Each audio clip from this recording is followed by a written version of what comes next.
Hello जी, कौन साहब ने? मैं सर गुजारिश की थी यासर सुल्तान का बोलना जी। गुजरात के नाल छोटा जिहा शहर है लाला मूसा, जी ਉਹਦੇ ਨਾਲ ਸਾਡਾ ਨਿੱਕਾ ਜਿਹਾ ਪਿੰਡ ਹੈ ਜੀ। जी ਇੱਕ ਤੁਹਾਡੀ ਵੀਡੀਓ ਤਿੰਨ ਦਿਨ ਪਹਿਲੇ ਮੈਂ ਇੱਕ ਦੇਖੀ ਹੈ, ਕੋਈ ਹੋਰ ਬੰਦਾ ਸੀ ਤੁਹਾਡੇ ਕੋਲ ਇੰਟਰਵਿਊ ਲੈ ਰਿਹਾ ਸੀ जी ਤੁਸੀਂ ਭਾਈ ਹੋ ਸਾਡੇ। ਮੈਂ ਕਿਸੇ ਵਜ਼ਾਰਤ ਵਿੱਚ ਨਹੀਂ ਜਾਂਦਾ, ਮੈਂ ਹੁਣ ਵੀ ਤੁਹਾਡੀ ਉਹ ਵੀਡੀਓ ਦੇਖ ਰਿਹਾ ਸੀ ਜਿਹਦੇ ਵਿੱਚ ਤੁਸੀਂ ਵਜ਼ਾਰਤ ਨਹੀਂ ਦਿੱਤੀ। ਖੈਰ ਤੁਸੀਂ ਕਿਹਾ ਕਿ ਮੈਂ ਅਗਰ ਕਿਸੇ ਦੀ ਦਿਲ ਉਦਾਰੀ ਹੋਈ ਹੈ ਤੇ ਮੈਂ ਮਾਜ਼ਰਤ ਚਾਹੁੰਦਾ जी ਘੁੰਮਣ ਸਾਹਿਬ, ਤੁਹਾਡੇ ਤੇ ਅੱਲਾ ਦਾ ਬੜਾ ਕਰਮ ਹੈ, ਖੁਦਾ ਦੇ ਬੜੇ ਕਰਮ। ਤੁਸੀਂ ਨਾ ਜਿਹੜੇ ਬੰਦੇ ਨੂੰ ਇੰਟਰਵਿਊ ਦਿੰਦੇ ਹੋ ਨਾ, हाँ जी ਉਹਨਾਂ ਨੂੰ ਪਹਿਲਾਂ ਪੁੱਛ ਲਿਆ ਕਰੋ ਭਾਈ ਮੇਰੇ ਤੇ ਸਵਾਲ ਕਿਸ ਤਰ੍ਹਾਂ ਦੇ ਕਰਨੇ ਜੇ, ਉਹ ਸੋਚ ਲਿਆ ਕਰੋ, ਕਿਉਂਕਿ ਤੁਸੀਂ ਇਸ ਵਕਤ ਪੀਕ ਤੇ ਹੋ, ਬੜਾ ਤੁਹਾਡਾ ਉਤਰੇ ਲੈਵਲ ਤੇ ਡਾਂਸ। जी ਇਹ ਜਿਹੜੇ ਬੰਦੇ ਨੇ ਜਿਹੜੇ ਇੰਟਰਵਿਊ ਤੁਹਾਡੇ ਕੋਲ ਲੈ ਕੇ ਤੇ ਚਾੜਦੇ ਨੇ, ਤੇ ਉਹ ਫਿਰ ਨਾ ਉਹਨਾਂ ਦੇ ਚੈਨਲ ਉੱਤੇ ਤੇ ਮਤਲਬ ਕਿ ਵੀਵਰਸ਼ਿਪ ਬੜੀ ਹੁੰਦੀ ਹੈ, ਲੇਕਿਨ ਉਹ ਜਿਹੜਾ ਤੁਹਾਡਾ ਗ੍ਰਾਫ ਡਾਊਨ ਹੁੰਦਾ।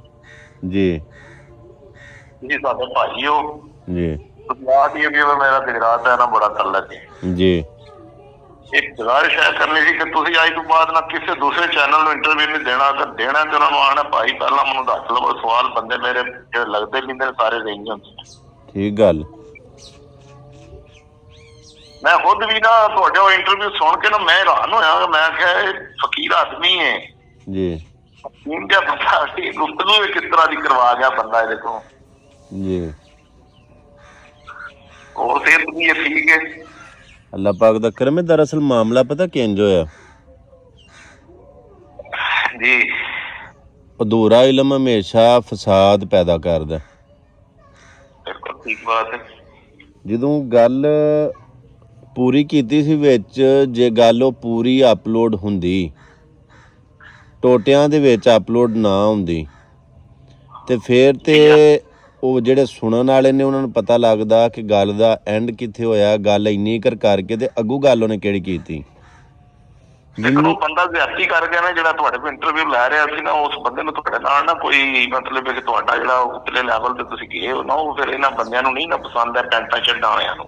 ਤੇ ਉਹ ਗੱਲ ਬੰਦੇ ਆ ਨਾ ਸਿੱਧੀਆਂ ਗੱਲਾਂ ਕਰਨ ਵਾਲੇ, ਠੀਕ ਆਂਦੇ ਹੋ। ਉਹ ਫਿਰ ਗੱਲ ਜਦੋਂ ਅੱਧੀ ਫੈਲੀ ਹੈ ਨਾ, ਤੇ ਉਹ ਅੱਧੀ ਗੱਲ ਸੁਣ ਕੇ ਤੇ ਜਿੰਨੇ ਅੱਧੀ ਸੁਣੀ ਹੈ, ਕਿਉਂਕਿ ਉਹਦੇ ਤੱਕ ਪਹੁੰਚੀ ਅੱਧੀ ਹੈ, ਤੇ ਉਹਨੇ ਤੇ ਫਿਰ ਕਮੈਂਟ ਵੀਡੀਓ ਖਿਲਾਫ ਬਣਾਣੀ, ਉਹਨੇ ਤੇ ਗੱਲ ਉਹ ਕਰਨੀ ਹੈ ਜਿੰਨੀ ਕਰ ਗੱਲ ਉਹਦੇ ਤੱਕ ਪਹੁੰਚੀ।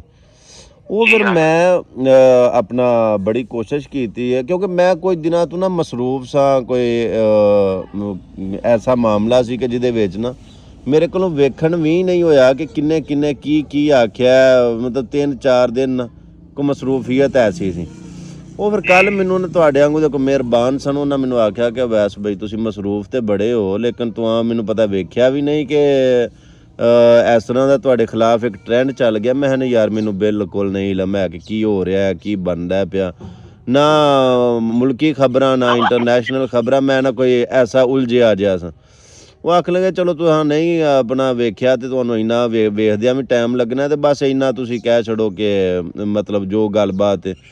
ਉਹ ਫਿਰ ਮੈਂ ਨਾ ਥੋੜ੍ਹਾ ਜਿਹਾ ਟਾਈਮ ਕੱਢਿਆ, 1 ਘੰਟਾ ਸਵਾ ਕੱਢਿਆ ਟਾਈਮ, ਚਲੋ ਥੋੜ੍ਹਾ ਜਿਹਾ ਮੈਂ ਮੁਆਇਨਾ ਮੁਸ਼ਾਹਦਾ ਕੀਤਾ, ਤੇ ਉਹ ਮੈਨੂੰ ਫਿਰ ਇਸੇ ਤਰ੍ਹਾਂ ਹੀ ਗੱਲ ਮਹਿਸੂਸ ਹੋਈ ਕਿ ਗੱਲ ਅੱਧੀ ਪਹੁੰਚੀ ਹੈ ਲੋਕਾਂ ਤੱਕ, ਤੇ ਬਾਕੀ ਜਿਹੜਾ ਨਾ ਮਾਮਲਾ ਖਰਾਬ ਹੁੰਦਾ ਪਿਆ, ਦਿਨ ਬ ਦਿਨ ਮਜ਼ੀਦ ਵੱਧਦਾ ਹੀ ਹੈ ਪਿਆ। ਉਹ ਮੈਂ ਫਿਰ ਉਹ ਜਿੰਨਾ ਇੰਟਰਵਿਊ ਕੀਤਾ ਸੀ ਨਾ ਭਾਈ ਆਸਫ ਜੇਲਮ ਤੋਂ ਨੇ, ਮੈਂ ਉਹਨਾਂ ਨਾਲ ਫਿਰ ਰਾਬਤਾ ਕੀਤਾ। ਮੈਂ ਆਸਫ ਬਾਈ ਤੁਸੀਂ ਵੇਖ ਰਹੇ ਹੋ ਕੀ ਹੋ ਰਿਹਾ ਹੈ ਮੇਰੇ ਨੋਟਿਸ ਦੇ ਵਿੱਚ। ਮੈਂ ਕਿਹਾ ਇਸ ਤਰ੍ਹਾਂ ਮਤਲਬ ਉਹ ਮਾਹੌਲ ਤੇ ਕਾਫੀ ਖ਼ਰਾਬ ਹੋ ਗਿਆ। ਚਲੋ ਬੜੇ ਦੂਰ ਅੰਦੇਸ਼ ਬੰਦੇ ਨੇ, ਉਹਨਾਂ ਮਿਹਰਬਾਨੀ ਕੀਤੀ ਮੇਰੀ ਗੱਲ ਨੂੰ ਸਮਝੇ। ਉਹ ਮੈਂ ਕਿਹਾ ਇਹਨੂੰ ਅਗਰ ਮਿਹਰਬਾਨੀ ਕਰੋ ਤੇ ਰਿਮੂਵ ਕਰ ਦਿਓ।